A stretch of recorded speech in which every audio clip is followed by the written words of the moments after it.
Welcome to Swing State Update. My name's Tyler Boyer. I'm here with, Austin Smith and this is episode number 1. of Swing State Update. Welcome, everybody. We made it. Hope you enjoy your time with us. This has been a long time coming, hasn't it, Austin? It has been quite a while. We've been talking about this, and we just kind of want to just revisit why we're doing this. Swing State Update, a project of Turning Point Action, is really, I don't look at it as a podcast. Everybody has a podcast, whatever that is. This is truly an update, meant to be an update of what's going on the ground, boots on the ground, the largest activist team in America at Turning Point Action, talking about what's happening in the places that matter most. And I say all the time, Arizona deserves its own news network.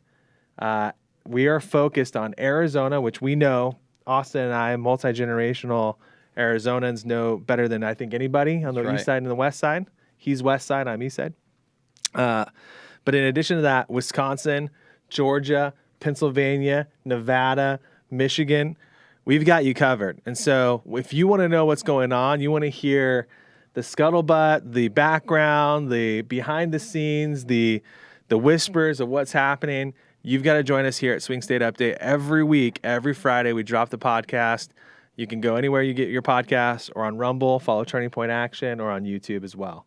And one of the reasons why we're doing this, and this has been, like Tyler mentioned, a long time coming and in the works, is because there's not a lot of spaces or places to go to where you can get reliable information about what's happening in these swing states. So we've got a full-time staff at Turning Point Action based in these states. Tyler's on the Republican National Committee. I serve in the Arizona legislature.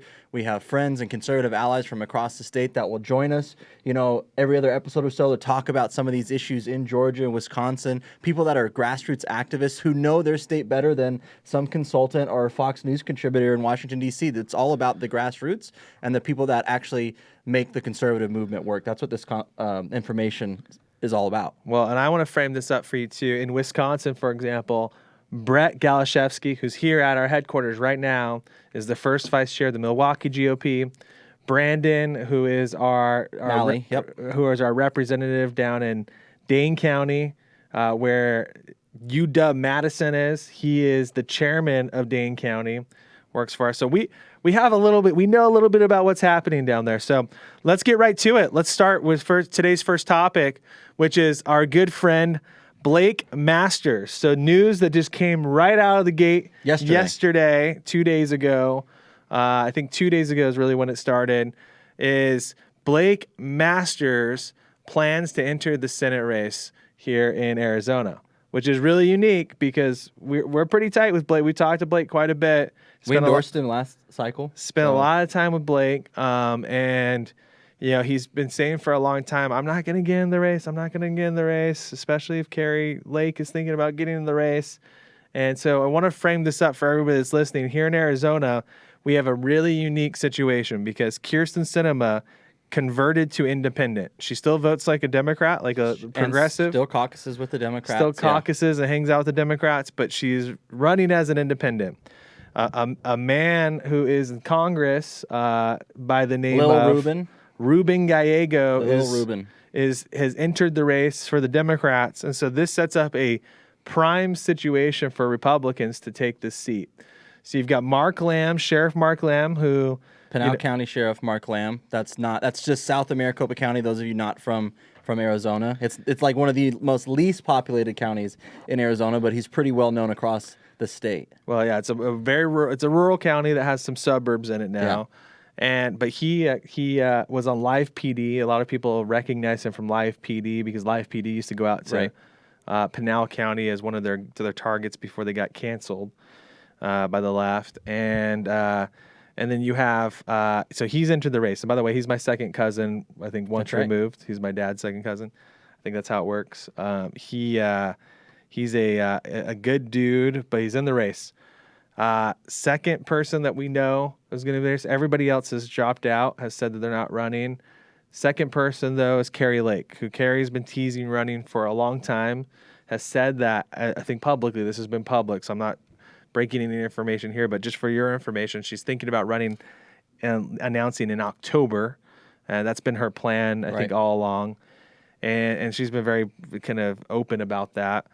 And then so Blake was kind of like, if Kari's running, I'm not going to run. and that's at least that's what he's told me, and that's what he's told a lot of people, as I understand it. And so we had been talking with Blake. It's like, man, Blake is awesome. We love Blake. He's a good dude. He should have won. I think this is 1992. He probably would have won here in easily. Arizona. Mark Kelly employed, we know, close to 1,000 ballot chasers who collected probably close to 300,000 votes, which that's the difference between Mark Kelly and Blake Masters becoming U.S. Senator. So there's about 120,000 vote difference too. Yeah. So I mean, That's all ballot chasing. That's all ballot chasing. I mean, straight up, I'm telling you right now. We'll talk more about this throughout the podcast, throughout the updates. Ballot chasing, ballot chasing, ballot chasing. Yep. The reason why we have Democrats getting elected so tightly in these states is because of ballot chasing exclusively, and we can break down the numbers for that. But anyways, back to Blake. Blake Masters is now talking about running, or at least it's being leaked from, it looks like, advisors and consultants. And he had talked about for some time with us about running for Congress. Yeah. So this is behind the scenes info. So in Arizona, we have a wonderful congressman. He's 100%er on the Turning Point Action scorecard. You can visit that, tpaction.com/scorecard. That's Paul Gosar. Yep, my congressman, Paul Gosar. Been my congressman for the last, since 2012. Yeah, been my congressman. So Good conservative. So awesome. Where does Congressman Gosar's district cover? So his district now, every 10 years, the states are responsible for drawing a new district. So this district that Congressman Gosar now represents, that where I'm at, is all of Mojave County. That's western Arizona, La Paz County, everything along the Colorado River down to Yuma, and then over to western Maricopa County. So it's like the 5th most conservative district in the country and the most conservative congressional district in Arizona. So it's deep red. So his district right now stretches all the way from Mojave, Nevada border, all the way down to California. Did you ever watch that Sacha Baron Cohen skit where Yes. they went and told they're going to build a mosque? They went to Mojave County for They went to Mojave County. They said they teased them and said they were going to build a mosque. It's like we should the pull up this world's clip. largest mosque, funded by the Clinton Foundation and the Saudi government. And the people of Mojave County lost their mind. They were like, "Get the hell out of here, dude! Get out of here!" They almost killed Sacha Baron Cohen.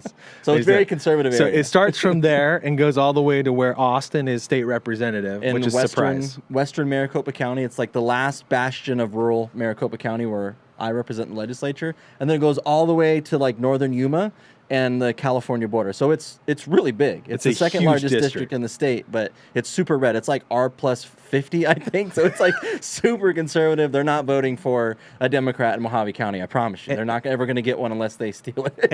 And Austin's the state representative in the most suburban part of that district. Right. Would you argue that? Easily. It's probably the most suburban area. Surprise and Goodyear north of the I-10, which is also still Gosar's district. Yeah. There's a city called Surprise. Yeah. Because they were surprised they could actually put people out there. Yeah. And before they brought the CAP out that way, they didn't think anybody was going to live out there. Surprise! You actually you can survive. So Blake, originally, why are we talking about Gosar? Because we had talked with Blake about he potentially was going to run for Congress because Congressman Gosar, it's anticipated he's going to retire next year. Yeah. Next session. Yeah, after next election. Mm-hmm. So this would be his last election. So 2026 would be a new congressman, and that's a plus 50 Republican district. It's primary winner take all. So whoever wins the primary will be the next congressman. So if you get a killer in there like Blake, Blake's a killer. He's awesome. He's a good dude. That person, could do whatever they want. Right. They could be the most important, most aggressive member of Congress that we have. That's right. And so that's part of the reason why I think it was of interest, was like, hey, let's do that.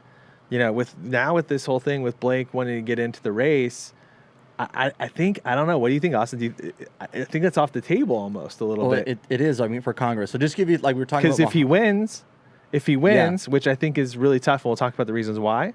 If he wins, then he wins. But if he loses the primary or the general, right? It's really hard to run for office again if you lose twice. It's pretty much impossible. Yeah, nobody's going to gives up on you. The donors don't donate to you. People don't want to volunteer for you. So it was definitely out of left field for Blake to jump into this race. Obviously, after he in the primary in last cycle here, he was endorsed by President Trump and he swept Arizona. He won every single county, I think, except Gila County. So he won every county in the primary last year. Well, at the time of this recording, Blake hasn't said anything himself. Right. Blake hasn't said anything. This is just stuff that has been out in the press in the last by 2 days. Consultants. So Blake is very well known within the Republican Party in Arizona now in the grassroots. I know a lot. I really worked hard for Blake in my district and obviously through Turning Point Action. So, it was definitely out of left field for somebody to jump into this race after Mark Lamb has already been announced for a while now. Carrie Lake is obviously signaling that she's going to run. And a three-way primary in Arizona for the Republican nomination. I mean, Tyler and I know very well that the grassroots in Arizona, they love you or they will hate you if you turn your back on them. And so a three-way primary race is really tough with people who already have big name ID. Carrie's already won a statewide primary. Blake has already won a statewide primary. Mark Lamb has not, but he's very well known. So I'm interested to see, when Blake comes out officially and says that he's running and why he's running, because Carrie Lake's right on his heels. And so it kind of takes off the congressional. I mean, because if you run for Congress and you lose, or the Senate again, and you lose, you really can't run for Congress after that. Well, guys, this is how this show works. I share with you information that I know, and if no one swears me to secrecy, then I'm gonna say it. So, so I know for a fact that Blake and Carrie spoke to each other yesterday. Mm-hmm. Right. So Blake hasn't talked to. I've been waiting for, Blake Masters' phone call. I think a number of people have that are leaders within the state. Austin mentioned I'm on the RNC and he's a state representative. That, but by the way, Blake was awesome to Austin and supportive of Austin. Blake was a max donor to me, one of the first ones, and vice versa for all. To put that out there, but. Nobody's heard about this, but I do know that there was probably a fairly tense phone call that happened between Carrie and Blake yesterday. And part of this is because, again, everybody has come under the assumption, and I want to break down the dynamics of this race and we can move on to our next topic here. But the dynamics of every race in America basically comes down to this. There's two candidates. There's only two candidates that can survive. There's the consolidated anti-Trump candidate. Right. And then there's the consolidated pro-Trump candidate. And that is made easier when Trump endorses, right? Mm-hmm. And when Trump endorses that person, then it becomes that person. There's not a lot of wiggle room in between. So either you become the person that consolidates and tries to take out the Trump candidate, which, by the way, this last election cycle showed that that never happens. Yeah. It almost I can't remember what the winning percentage was but it was there was only one or two races that didn't happen. Mm-hmm.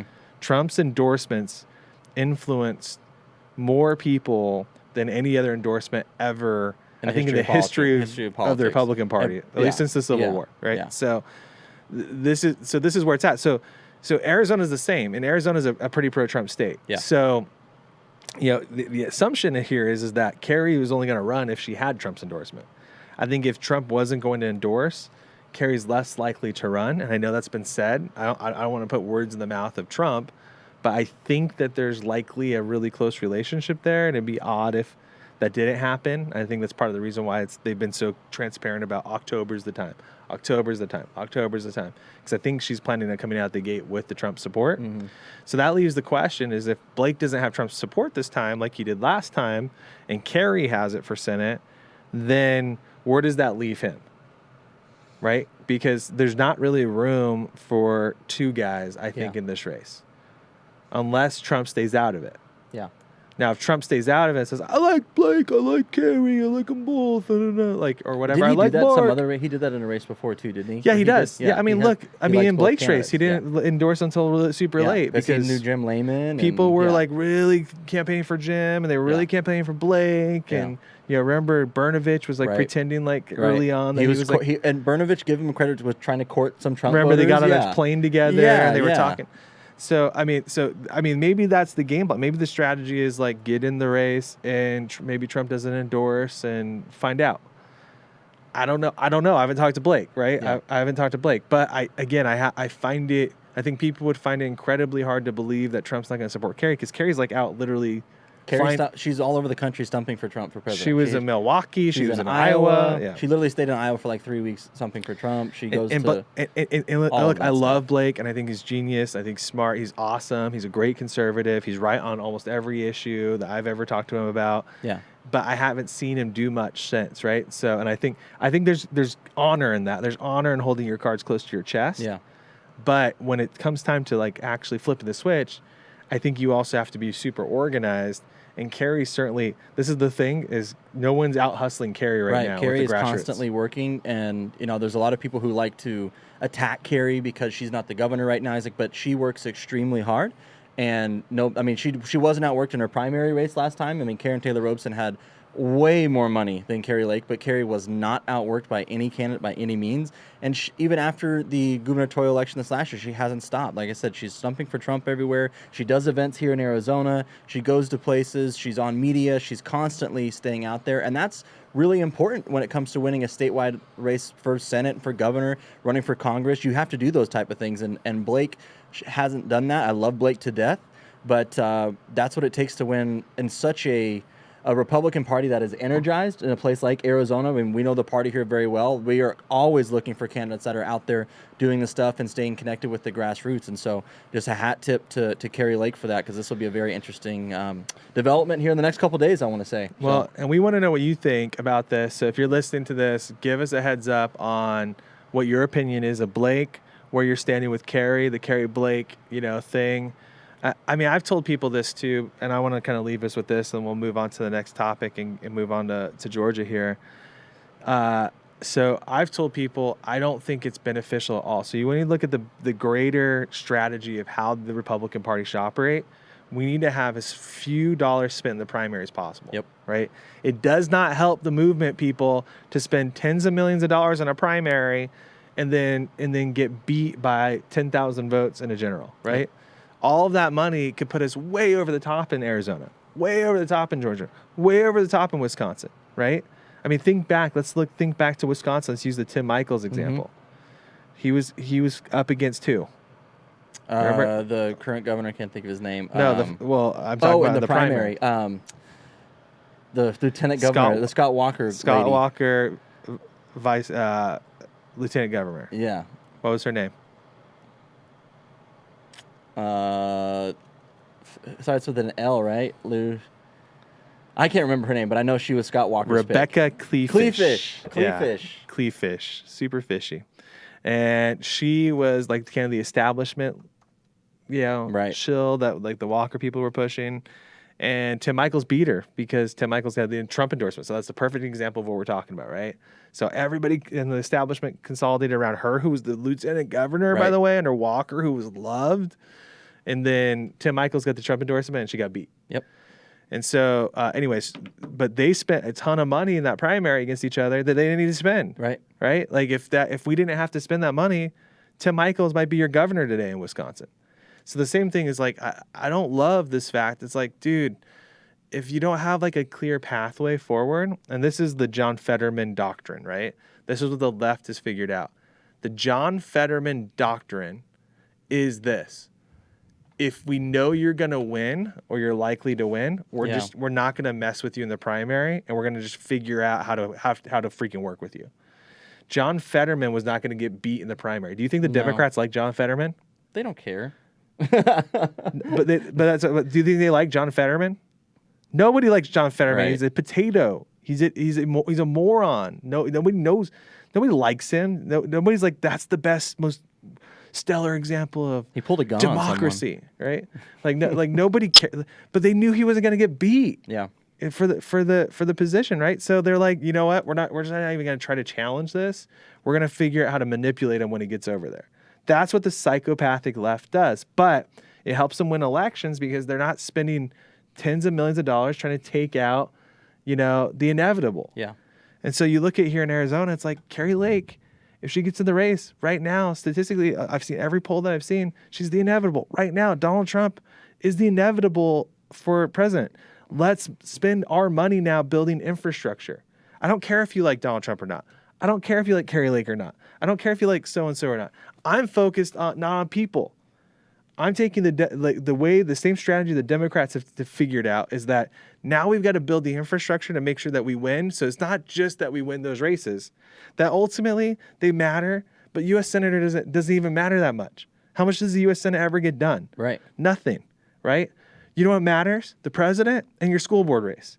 you're much more likely to win your school board race if we consolidate all this, that we uplift vote, we get money in, we spend money, we win here. The Democrats exit this state like they did Florida, Right. or like they did Ohio. Like that's what we have to have happen. How do we get there? So that's what we're going to talk about more and more and more. Let's move on to the next topic here, which is good old Fani. Good old fat Fani, the district attorney that had indicted President Trump. I think we've got a clip coming up here soon about it. But what's going on in Georgia right now, I think most Americans are aware what's going on there, but not the actual nitty-gritty of what's going on behind the scenes right now. Fani Willis was a Soros-backed DA that got elected there in Georgia, Fulton County. That's Atlanta, predominantly black county. So if you're liberal. if you're in Wisconsin, you just have to accept. Or I'm sorry, Georgia. And Georgia, and if you're in Georgia and Wisconsin, both, right? You have to accept the fact that Soros is just completely taken over your state. Yeah. So that is the direction that all of his money down the ballot for this kind of stuff. They're using every possible thing that they can do in order to win. And so, anyways, let's jump into the Colton Moore petition real quick, then, and then we'll connect these two things together to. But we have a video. Yeah, let's play the clip right now with President Trump that he posted, I believe, yesterday. Highly respected Georgia State Senator Colton Moore deserves thanks and congratulations of everyone for having the courage and conviction to fight the radical left lunatics who are so badly hurting the great state of Georgia and, frankly, the USA itself.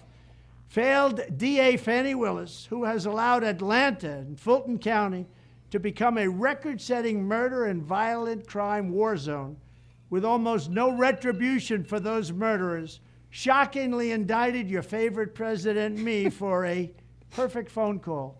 She is very bad for America. She is very bad for Georgia. And the bottom line is we're going to win. We're going to turn our country around. I want to thank the great people of Georgia for putting up with this crap. Thank you very much. For putting up with this crap. I love President Trump. So Colton Moore, Senator Colton Moore in Georgia. He's a fellow Freedom Caucus brother with me in the State Freedom Caucus Network. He's the vice chair. He's the vice chair of the Freedom Caucus in Georgia. Only certain states have Freedom Caucuses. Arizona and Georgia, the two main swing states that have them. So Colton Moore, younger guy in the Georgia State Senate, he called last Thursday, for the Georgia legislature and Governor Brian Kemp for a special session to investigate and defund Fani Willis's office for the indictment against Donald Trump. So why is this important? What they're trying to do is use the indictment and the trial date during Super Tuesday of next year. I believe Georgia is a Super Tuesday state. I will have to look it up. But it's a lot of southern states are all voting on the same day in March of next year during the primary. They're having President Trump trial date right before that. Senator Colton Moore, good guy, he has had the foresight to saying they are going to do something during this indictment to go after President Trump to have election interference. So he called on Governor Kemp. He called on, a 2/3 of his legislative colleagues, mostly Republicans, to have a special session, getting them signed up, signing a petition to get them to do a special session to investigate them. Brian Kemp just came out and said that there will be no special session to remove Fani Willis as the DA there. That's a Republican governor, Brian Kemp. So the same thing that's happening right now in Georgia has been happening in Arizona for years, which is you've got the establishment. Georgia is like where Arizona was 6 years ago. Absolutely. About 6 years ago. Absolutely. Where you have an establishment hack of a governor, right? Coke backed. And I want to frame things out for everybody. The party operates, I believe, to hold these people accountable. The reason why you have a Republican Party is to do two things. It's to elect people, but then it's to hold them accountable, right? The job that we have in the party, my job as national committeeman, I view it, is to hold our federally elected representatives accountable. So, and your local ones. So, Governor. your Jeff Flakes don't like me, but so do your Andy Biggses don't like me. You know why? Because I'm the guy that's supposed to hold them accountable, right? So, Andy Biggs doesn't like me either. The butt kicker, not the butt kisser. Right. That's what you should be. You should be the butt kicker. And so, so you have what's happening in Georgia, the same thing, where the governor and Doug Ducey here in Arizona never once picked up the phone to work with the Republican Party unless he completely controlled the person. So unless it was an all or nothing game, Yeah. it was that's what they would play. And this is what Brian Kemp does, right? So Brian, nobody likes him. The state party chair doesn't talk to him. We talked to him. Josh McCoon, who's the new guy. David Schaefer, who just was indicted, along with 40 other people were indicted, right? Who for helped all this, Brian Kemp get reelected? who helped Yeah. Brian Kemp get elected to begin first with, the yeah, first time. Yeah. Because remember in when that tough race with the fat lady. when Abrams. when he ran against Stacey Abrams The first time. the first time, this was years ago, Austin was there. Austin was making eyes at Marty Kemp, who was Marty Kemp was hitting me up. Okay. yeah, Marty Kemp was flirting with Austin, who's the first lady of Georgia. No, he had legitimately had her cell phone number. Yeah, I had to call her to get involved in an event. But anyway, go on. But Austin was there. Marty Kemp and the governor, who is the number 2 behind Marty, sounds like, they were sucking up hard to conservatives, and then immediately they get in, right? This is the same as Doug Ducey. This is like the Koch establishment playbook. They get in, and then they ignore you forever. And part of it is, and I don't blame conservatives for feeling this way, is that they're in on it, right? They're in on the leftist schemes to manipulate the vote. They make deals. They appoint Democrats to things. Doug Ducey here, appointed his former running opponent, Fred Duvall, back to the Board of Regents. It's like you look at this and you go, what's wrong with these people, right? Why wouldn't you? And this is the question with Fani, right? Which is like, why won't Governor Kemp? I can understand Governor Kemp may not agree with us on everything, right? But how are you okay with like these rogue indictments? This is the same thing I say to people who are DeSantis supporters right now, who are Vivek supporters, who are Nikki Haley supporters. You cannot stand for the rule of law with this type of element that's out there that's happening to not just Trump, but to all these other people who make up the broad, you said it, activists of the Republican Party in Georgia, that make up the broad contingency of the Republican Party in Michigan, that make it here in Arizona. You're basically you're not just rejecting Donald Trump because you're competing against him. You're rejecting the entire grassroots. Cooper Whitmire, who's our senior field rep in Georgia. He's very active in the Georgia Republican Party. Serves on their his county executive committee and is very involved in the state executive committee. So that's kind of like just pushing those people to the side, like Cooper Whitmires, who do the clipboard and t-shirt or tennis shoes work for the Brian Kemps to get elected. And what you're saying is that you don't respect the grassroots at all by basically coming straight out and being like, well, we're not going to do any of that. We're not going to talk. We're not going to meet. Like, this is the thing. I'm following the exact specifications here, but last I heard, it's not like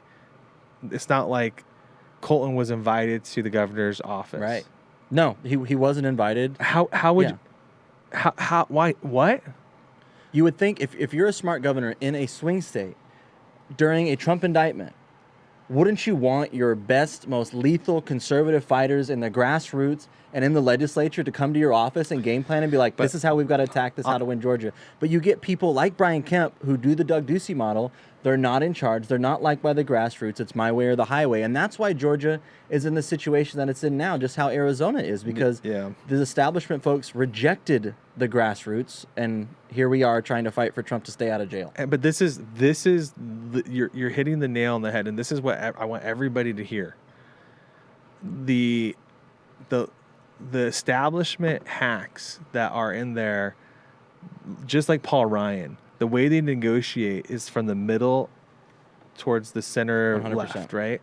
They start their negotiations at the dead middle. And this is the reason why I love President Trump so much, art of the deal, right? Which is like, you should ask for everything, and then that way, worst case scenario, we end up where Paul Ryan starts, right? This is the same way. We'll stomach that. This is the Kemp, Ducey, Paul Ryan model. It's like, start in the middle. We don't want to embarrass ourselves. Like, we have too much to lose. What do you have to lose, dude? We're losing our country. The left hates you anyway. They're going to take you out. They hate you anyway. Yeah, so why does it matter? If they're going to take you out too, bro. Like, that's ultimately, like, where's the line? And for many of them, they don't have a line, right? The line is like whatever whatever the left wants. And so, yeah, I mean, it's horrifying. And you look at this whole situation with Soros. Soros is not going to die when Soros dies, right? Yeah. Because His son's going around courting people. his son is now going to last, through at least my lifetime. And you have a scenario now that exists with Soros. They are funding all of these people. We know here in Arizona, Maricopa County, they've funded all these races from Soros. Fani is a Soros plant, right? You have in Wisconsin, this is a great transition to Wisconsin. They were more interested in this Supreme Court race than any other thing in the country. Yeah. Why do you think that is? They're playing to win. They're playing to win. They know the long game effect here. Like, why would you invest so much money into the attorneys that are the district attorneys, the county attorneys that represent some of these key places? There's only 19 counties in the country that you have to win in order to win the presidency. And the left plus Soros have dumped all their time, treasure into those places because they know in Georgia that Donald Trump can't win that state if he's indicted in that state or if he has been taken off the ballot in that state. Well, it's not genius work here to figure out what matters and what doesn't, right? Arizona, Georgia, Wisconsin matter, right? If you're on the left, if you try to screw with any of that, they're like, get out of here. This is why they don't mess around. This is why they're not messing around with John Fetterman in Pennsylvania. Because we're not risking losing Pennsylvania, okay? That's what they're telling everybody. This thing is so cooked. This thing is so protected. We're investing literally $100 million in just for ballot chasers. That's what they're doing on their side, right? They're investing $100 million in ballot chasers. You're not going to mess around here, okay? And oh, by the way, all we have to do is win a Supreme Court race. Yeah, and all of a sudden the court. And all of a sudden we get the court. And so I don't know if you saw this last story. Most people aren't even talking about this. But the Wisconsin Supreme Court Chief Justice, who is conservative, part of the conservative core that was there prior to this last loss, and so she is the Supreme. The Chief she's Justice. warning. She's been very vocal. She came out and wrote a statement that the new liberal majority that's emboldened by this new justice, Janet, is trying to stage a coup. So I don't know if you've seen this. I don't know if we can put up on the screen the article that's in AP. I mean, this is public, but nobody's talking about it. Not enough people are talking about it. The liberal justices in the first week after Janet took power here, in the first week, so she just came out with this, they exited the state court director, which is the person that I understand it oversees, and this is, I haven't talked to our good friend, former Supreme Court Justice Gableman, who's incredible, but my understanding is this is the person that helps set the agenda, manage the staff, operates, and so this is like the equivalent of coming in and firing the city manager. Yeah. Or firing the chief of staff, for the White House or whatever. Like this is the person that runs point. They're trying to clean house right now and put people in there that are leftist Marxist into the court system. And so what the Chief Justice is, and her name, the Supreme Chief Justice, her name is Ziegler, Annette Ziegler, is saying that she sent this straight to the Associated Press, by the way. She said that their order, this is important because historically the Chief Justice has been that works in tandem with this person to make sure that the will of the courts and the will of the Chief Justice is correctly communicated and done, and making sure that they're working to their supervise. It sounds like from the quotes that she gave that the new person that the liberals put into place, the progressives put into place, her name's Audrey Skwiarski. She isn't even communicating with the Chief Justice. Yeah, and the Chief Justice thinks what she's doing is illegal because they're supposed to coordinate with the Chief Justice, because the Chief Justice is saying she's not going to condone this lawlessness of the Constitution, the judiciary, and the court, because this is what happens when you give the left an inch like this. They will take the mile. And they go in, like, that's the difference between them and the conservatives, or not conservatives, but establishment Republicans. When they win, they don't follow through on their promises of what they can do. You let the left win, they are going to do it, and they're doing it. They said they would do it in Wisconsin, and now they're doing it. Yeah, so this was the quote from Ziegler. If you didn't see this, Quote, this is from a Supreme Court justice, by the way. Do you ever hear from a Supreme Court justice? Do you ever hear anything? This went out in AP. You are, quote, you are making a mess of the judiciary, the court, and the institution for years to come, Ziegler wrote to her fellow justices. This must stop. I have no confidence in the recent hostile takeover and the chaotic effect it has on the court, staff, and overall stable functioning of the courts. This is scary. I mean, I think of Batman. Yeah. Think about like that. I always think of Christopher Nolan's Batman, when it's like the courts are all crazy and things are happening in Gotham. Like Wisconsin can become Gotham very quickly. Absolutely. Milwaukee can become Gotham really quickly because the courts are so screwed up, because the libs have taken over and they're intentionally trying to destroy the institution. Yeah, the judiciary. Because this is the bigger picture of what the left is doing here is eradicate, reshape the courts. Like get rid of everything that we've known for 250 years in this 40 years about how the judiciary is supposed to work. Guys, and this isn't a school board. Yeah, it would be bad if a school board was being disrupted. This isn't a city. It would be bad if a city was being disrupted and destroyed like that we're seeing like in certain places like in Chicago and New York and LA. This is straight up. This is straight up the judiciary for one of the most important states, if not the most important state in the country right now. So when it comes to the question of what do you think is going to happen next year when they're counting votes, right? What do you think is going to happen? And we have to challenge something. When we're challenging anything, when we're trying to stop them from trying to take a mile when you've given them an inch, I mean, basically what Chief Justice Ziegler is saying is we're screwed. I don't know the Republicans control the legislature in Wisconsin. If I'm a member of the Wisconsin legislature right now, I'm screaming at the top of the building. I'm telling the speaker, like, we got to have a special session now. We've got to rein this kind of stuff in, because if you don't, like, we're going to come back in 6 months and this situation could be worse, because they have given the left an inch on the Supreme Court. And thank God for this Chief Justice who has had the stones to come out and say, this is wrong. That never happens. No. She's like, this is wrong. I mean, guys, we barely lost the election for governor in Wisconsin. Barely. Right now, they control the legislature. So the same thing's happening. So this is like the question that everybody asks. And I there's so many idiots on Twitter. I mean, there's so many idiots on X. A lot of people, especially right now, it's been so annoying seeing some of these people who say they support DeSantis. I know they're not real big DeSantis supporters. There's a lot of never Trumpers and things like that. You're a big fan of DeSantis. Name one of his albums. Well, yeah. So a lot of people that have been on there have been like, a lot of people cannot wrap their minds around how do Republicans win like the House, right? Win the legislature, win school board races, win county supervisors, local races, right? Yeah. But we lost the presidency, or we lose the governorship, and the same, or the Senate race, right? And the same thing is happening in Georgia, Wisconsin, and Arizona, because 10 times more money is being spent here than was spent before. Meanwhile, the Republican apparatus, which I call the National Republican apparatus, the RNC, national guys, the Mitch McConnells of the world who can't talk, they're spending less money here. It's insane. But when people can't figure this out, I say, guys, this is really simple.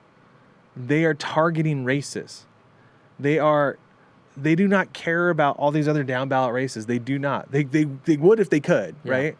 But think about it. Anyone that's ever had a sales job, if there's anybody, I'm Mormon. I come from Mormon community.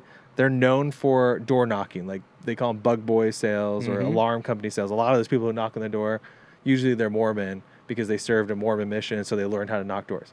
And so that's how they build their business. That's a lot of these companies are out of Utah. When you sell something, and I think of like what's his face from Napoleon Dynamite, Uncle Rico, when he's selling the Tupperware. The Tupperware. And he's sitting down. I want that. And he's like, I want that. You're never going to sell the 50-piece Tupperware set, right? Yeah. You start by selling 1 or 2 pieces of Tupperware. What's attractive? What's the hottest thing? What's easiest to sell? And, that's what they're doing at the door. So when Democrats go knock on the door of people and they knock on the door and say, hi, and they're like, hey, your friend Austin sent me over and said that you needed help voting. I never vote. Oh, no worries. But Austin mentioned that you really care about X issue. Yeah. abortion, Yeah. right? And it's like, yeah, I mean, yeah, I don't want to see abortion rights taken away. This is the left, by the way, people, right? So what they'll do is they'll be like, oh, can you just mark the first 3 ballot items? You don't have to do the whole thing. You don't have to do all these judges. You don't have to do all these other races. But Just the top few races. the governor's race, the Senate race, just mark those and we'll walk you to your mailbox and you're done. Oh, it's that easy? I thought I had to do the whole thing. No, you don't have to do the whole thing. This is the reason why, if you look at the data, if you actually break down the data the way that we have, you can see in these key target precincts, there's undervote. So you're seeing these Republicans down ballot win while it's really close, or these top of ballot are happened losing. in my district with Kerry Lake, where we were like just a couple votes apart in a precinct. There's no way. There's no way that should happen, but that's because the left went and they ballot. They are messaging to ballot. They are showing up at doors to ballot chase, right? And so they're spreading, a couple of votes here and there all over the state, but then they're targeting these specific precincts and they're getting 100+ votes that's a differential, and it's because they're showing up. It's because they're putting full-time bodies out there to do it. And so that's what we're preaching. That's what we're talking about, right? You look at Wisconsin. Look at the devastating effect that has happened in Wisconsin, right? They've gone all in, and we haven't. You know why they want to take over the judiciary so bad? Because they're not being able to get their radicalism through the legislature. They haven't been able to. They can't do it because they know that it's unconstitutional. You take over the court, you can change it. They have not been successful. Wisconsin's a tough nut to crack. Yeah. And they have not been able to hijack the elections completely in Wisconsin via the legislature, via the counties. Wisconsin's different from Arizona and Georgia in that Arizona has Maricopa County, Georgia has Fulton County. So all the left has to do is go in, take over Maricopa County, right? And pay off a bunch of idiots that are down there. Go into Fulton County, get a Fani in, get a couple others in. They have 18 different ways that they can go through the county. Because those once you dominate Atlanta, once you dominate Phoenix, you now dominate the whole state. That's right. Wisconsin, you can't do that. Wisconsin is a much more rural state, and Milwaukee doesn't have the same type of impact like that Phoenix, right. Phoenix or Atlanta has. So it's all over the state. So they've been really frustrated, right? Because they want to take over and hijack the elections like they did in Michigan. So Michigan, they were able to control the legislature and change the laws there, right? And so because of that, they were able to manipulate. They want to do to Wisconsin what they did to Michigan. If they're able to do to Wisconsin what they did to Michigan, you're never going to get Wisconsin back. Yeah. Arizona and Atlanta are a little bit different, right? Which is if they can control the county, then they can control the state. If they can control Fulton County, they can control the state. If they can control Maricopa County, then they control the state. So our battle in Wisconsin is different from Atlanta and Phoenix, right? The battle in Wisconsin is protect the legislature, which we can do, but really giving up. That's why it's like such bad news that the RNC, the Republican apparatus, allowed us to lose a Supreme Court race, because now we're seeing in real time the Chief Justice is telling us having to fight for the court now. Because now they're going to try to go in and hijack this entire thing through the courts. They're going to try to hijack they're going to try to push. That's been the left's ball game since, the United States Supreme Court, and Wisconsin is just a precursor for that. So now they have the governor. They're going to try to push, edicts through that the Supreme Court's going to say that's cool. And that's bad. That is extraordinarily bad. And then if they can take back the legislature there, they can take the legislature here in Arizona, then it's like, guys, I'm telling you, if you look at the map, if you pull up the 270 to win map, you should do this every day. You should tell everyone you know to do this every day. You look at the map, it is very hard to win the presidency without Arizona, Wisconsin. Very, very hard. Almost impossible. Almost impossible. So for us, we got to be obsessed about this. We got to be obsessed about what's going on in these places. So, well, thanks for joining us, guys, for the first episode of Swing State Update. Again, I'm Austin Smith, your co-host, with the great Tyler Boyer. Every single Friday, be back here. We're going to continue talking these swing states, all the information, the news that you need every single week. to be a successful grassroots activist, to be fully aware of what's going on. And Austin, moving forward, what we're going to be doing, we're going to be doing a lot of Q&A. We're going to be doing a lot where we work together with the grassroots, bringing the grassroots in. We're going to be bringing our staff in. We're going to be talking to Charlie. We're going to be talking to so many other people that are going to be on this podcast. But what we need you to do is like, subscribe, share these episodes, share with your family and friends. But subscribe and download for automatic download these episodes every week. And we'll be happy to have you join us here on Swing State Update. We're going to win, guys. We're going to win. Thanks so much for joining us. We'll see you next week. God bless.